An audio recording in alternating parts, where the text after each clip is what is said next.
Amados hermanos, tengan todos muy buenos días, sean todos bienvenidos a nuestra escuela dominical en casa. Estamos desarrollando las enseñanzas concernientes al tema general, la práctica del perdón. La iglesia está siendo edificada, está siendo fortalecida en este aspecto importante en nuestra vida como creyentes, que es el perdón. Para el día de hoy hemos invitado al pastor Henry Periñán, quien preparó un video previamente para celebrar el cumpleaños de nuestra iglesia madre y quien ha permitido que editemos ese video para que sea presentado en nuestra iglesia. Pastor Henry Periñán fue profesor en el Seminario Bíblico de Colombia y tiene una maestría en Nuevo Testamento. Así que, amados hermanos, tenemos el privilegio de recibir la preciosa palabra de Dios el día de hoy a través de su siervo, pastor Henry Periñán.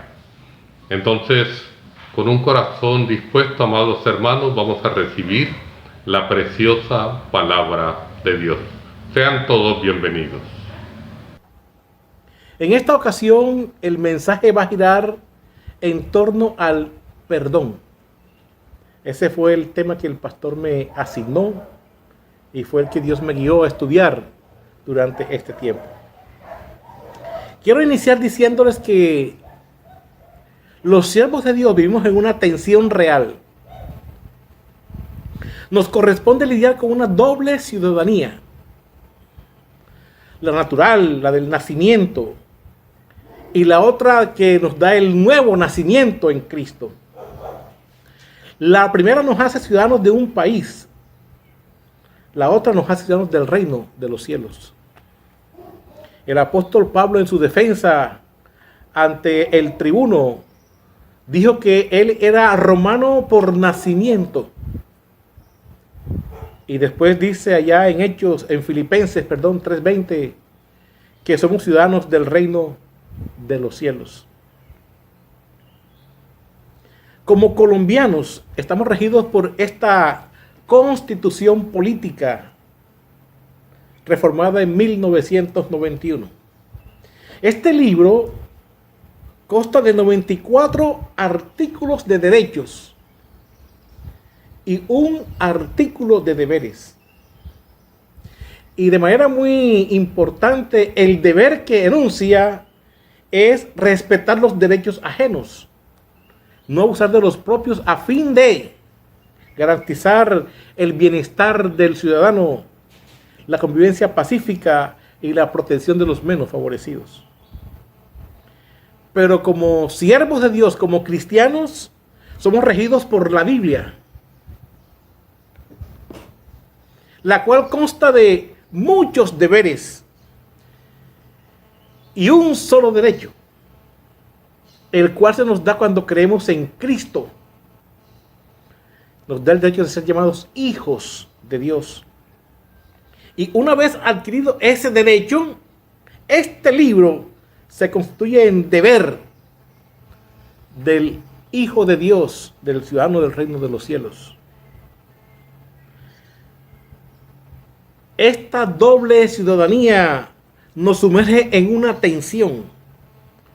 Como colombianos vivimos en un estado social de derechos. Reclamamos el debido proceso. Reclamamos derechos y la inviolabilidad de los mismos. Pero como siervos de Dios vivimos en un estado social de deberes que apuntan al prójimo, a perdonar las ofensas, a servirle al otro, a fin de procurar su bienestar.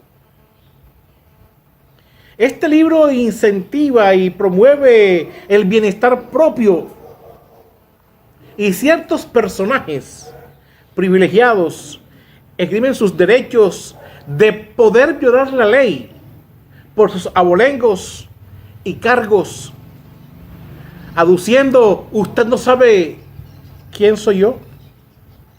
En cambio, en el reino de los cielos, más que exigir y reclamar derechos, está abordado por la ley del amor. El amar al prójimo, servirle al prójimo, ser ciudadano del reino, es para servir y no para exigir. La pregunta que surge en esto es: ¿qué ha permeado más nuestra cosmovisión? ¿La Biblia o la Constitución? ¿Qué dice la Biblia en cuanto a los deberes y derechos del siervo? Quiero en esta hora dar una reflexión a la luz de Lucas capítulo 17, versículos 1 al 19. Esta porción que vamos a leer está presentada en 3 escenas. Y el hilo conductor de estas escenas es la fe, la gratitud, pero en el marco del perdón. Por tanto, deben leerse como una unidad y no como escenas independientes. Este capítulo 17, versículos 1 al 6, nos va a presentar los deberes del discípulo. Del 7 al 10, la obediencia del siervo.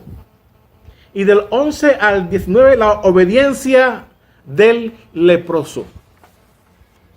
Veamos la primera escena. Versículos 1 al 6. Los deberes de los discípulos. Dijo Jesús a sus discípulos: imposible es que no vengan tropiezos, mas ay de aquel por quien vienen. Mejor le fuera que le atase al cuello una piedra de molino y se le arrojase al mar, que hacer tropezar a uno de estos pequeñitos. Mirad por vosotros mismos. Si tu hermano peca, repréndele. Y si se arrepiente, perdónale. Y si 7 veces al día pecare contra ti, y 7 veces al día volviere diciendo, me arrepiento, perdónale. Dijeron los apóstoles al Señor: aumentanos la fe. Entonces el Señor dijo: si tuvieres fe como un grano de mostaza, podíais decir a este sicómoro: desarráigate y plántate en el mar, y os obedecería. Este texto muestra 3 deberes del discípulo de Cristo. Número 1, no hacer tropezar. El segundo deber, reprender. El tercer deber, perdonar. En cuanto a los tropiezos, dice Jesús que son inevitables. Siempre habrá personas que con sus actitudes insten al tropiezo. El deber del verdadero discípulo es no hacer tropezar, es decir, no poner zancadillas, no poner trampas para que el otro caiga. El asunto es tan grave que Jesús sentencia que el que haga tal cosa es mejor que se eche al fondo del mar sin posibilidades de salir. Es decir, el asunto es serio y dice: miren por ustedes mismos, tengan cuidado. Como Jesús nos conoce, sabe de qué estamos hechos, presenta la solución cuando ocurre el tropiezo. Aquí está el segundo deber, la reprensión fraterna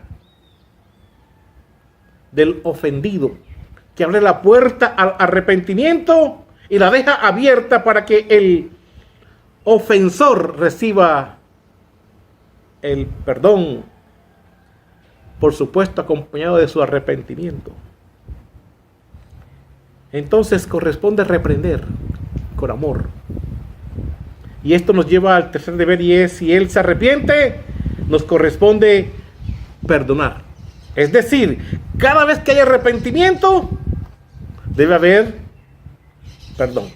7 veces al día, 7 veces perdón.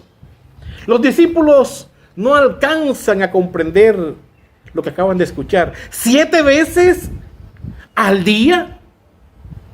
Ayúdanos. Aumentanos la fe. Esta petición de ellos deja ver que sus limitaciones están a flor de piel. Saben que requieren algo más que esfuerzo humano. Esto de perdonar de esta forma rebasa el marco de su dominio. Y reconocen que necesitan algo que ellos presumen que tienen en poca cuantía. Y dicen, ayúdanos. Jesús responde, el asunto no es de cantidad, el asunto es de calidad. Y con su respuesta pone efectivamente el perdón en el marco de la fe. Porque las ofensas son como un árbol gigantesco con profundas raíces que hay que arrancar. La pequeñez de la fe es eficaz para este tipo de situaciones que la voluntad humana no puede resolver. Esa fe, como un grano de mostaza, pone en movimiento a un gigantesco árbol, porque el perdón de esta manera brota de la fe, brota del amor de Dios, brota del poder de Dios. Gloria a Dios porque es la fe como un grano de mostaza. Hoy se le demandan a los discípulos, a los creyentes, aquel que tiene necesidad, que su fe sea grande, que tenga mucha fe, algo así como la semilla de un aguacate, para que Dios le conceda la petición, que Dios supla sus necesidades. Y si no resulta la petición, entonces es que no tuviste mucha fe. Para el asunto del perdón, Jesús dice la fe como una semilla de mostaza, suficiente para perdonar a los que nos ofenden. Los versículos siguientes corresponden a la segunda escena, del 7 al 10. Jesús va a poner en perspectiva lo que está diciendo del deber de perdonar de esta manera. Aquí le he llamado la obediencia legal del siervo inútil. Leemos, verso 7. ¿Quién de vosotros, teniendo un siervo que ara o apacienta ganado al bordel del campo, luego le dice, pasa, siéntate a la mesa, no le dice más bien, prepárame la cena, cíñete y sírveme hasta que haya comido y bebido, y después de esto, come y bebe tú? ¿Acaso da gracias al siervo porque hizo lo que le había mandado? Pienso que no. Así también vosotros, cuando hayáis hecho todo lo que os ha sido ordenado, decid, siervos inútiles somos, pues lo que debíamos hacer, hicimos. Este es uno de esos pasajes que al leerlos uno se siente ofendido. Esta escena es presentada en una especie de parábola del siervo que hace lo que se le manda y lo obedece. Y después que hace lo que se le ordena, debe decir, soy un siervo inútil porque no hice nada extraordinario. Hice lo que debía hacer. Por servir de esta manera, no recibe alabanzas, no hay elogios, no hay acción de gracias, ni mucho menos la estatuilla del Oscar por su buena actuación de servicio. Lo que recibe es más encomienda y la afirmación a sí mismo, soy un siervo inútil. Esta inutilidad del siervo es comparada con la inutilidad de los discípulos que al perdonar al ofensor no están haciendo nada extraordinario. Están haciendo lo que deben hacer. Así que cuando perdonen, díganse a sí mismos: siervos inútiles somos, pues hicimos lo que debíamos hacer. Nunca habremos obedecido tan magníficamente para que nuestro Señor quede en deuda con nosotros para agradecernos nuestro servicio. Esta fe de la que está hablando aquí Jesús connota obediencia. La fe tiene muchas dimensiones, muchas ascensiones: confianza, fidelidad. Esta aquí connota obediencia. Esa que habla en Hebreos capítulo 11, cuando dice que por la fe Abraham salió en obediencia.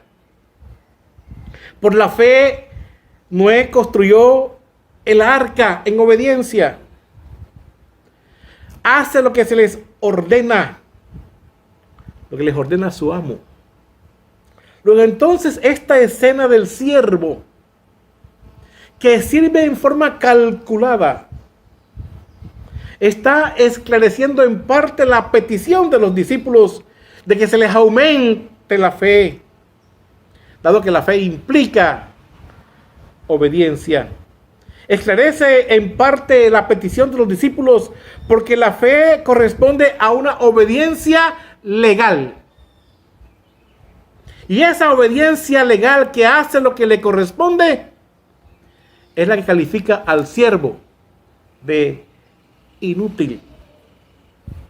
Pensando en este tema, en este texto, vino en mente el hijo pródigo, y más bien vino su hermano mayor.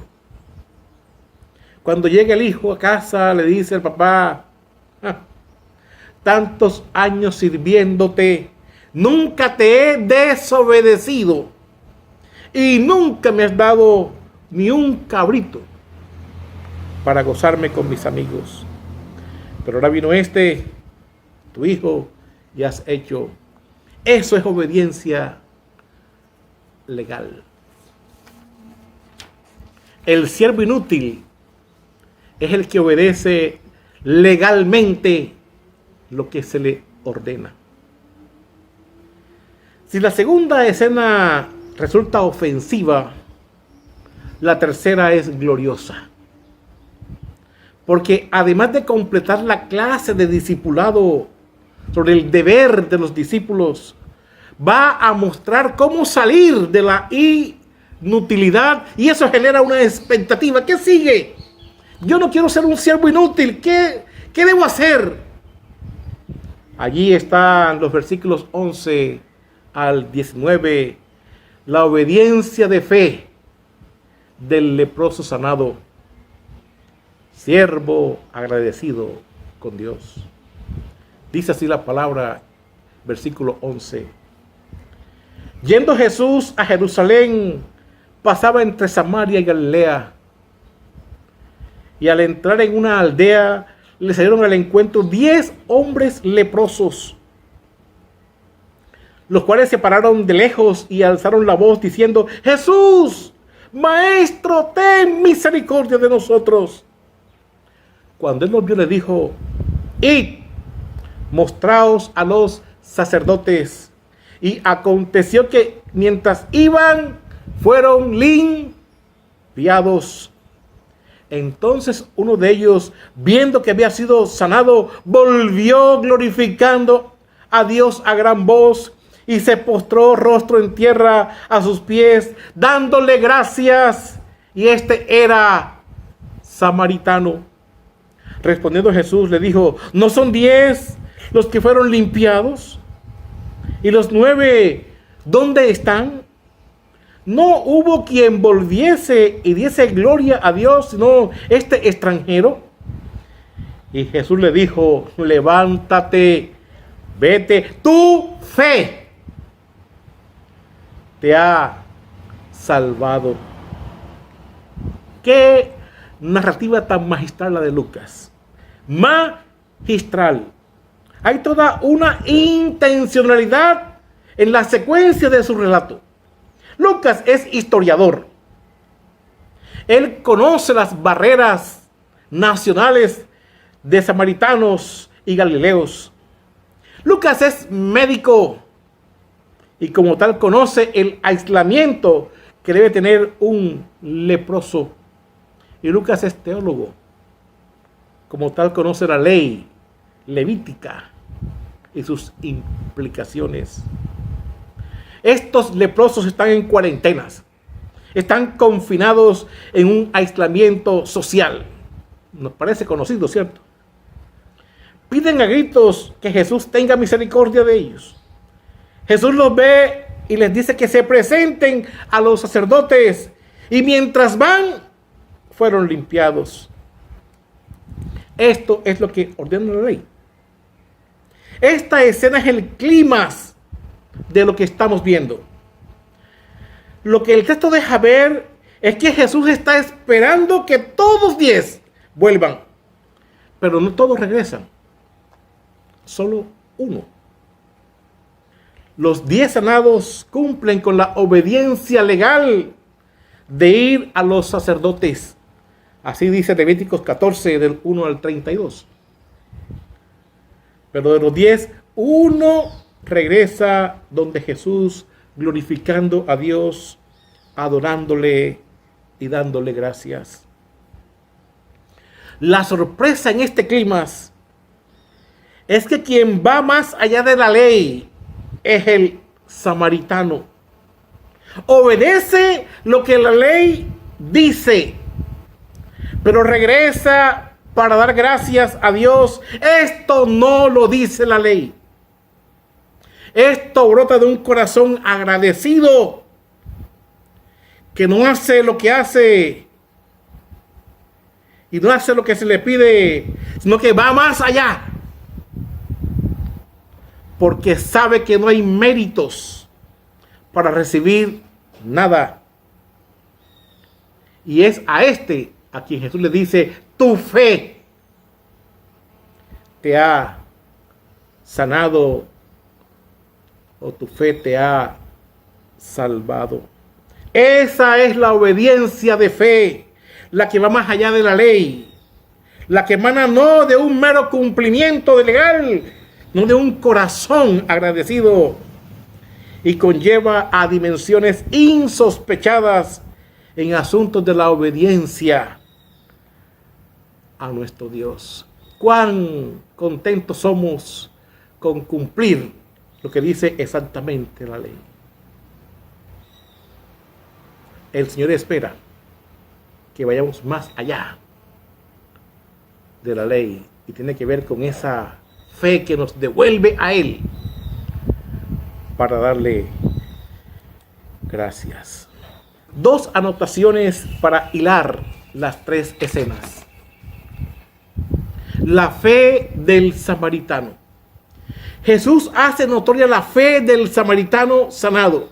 Esa que los discípulos han pedido que se les aumente. Esa fe que hace posible ir más allá de lo que se pide. Es decir, la fe del samaritano es la propuesta. Es el modelo. Jesús alaba la fe del samaritano. Y yo pienso que miraría a los discípulos de reojo diciendo: tengan ese tipo de fe. Eso es lo que ustedes piden que se les aumente. Pero eso brota de un corazón agradecido.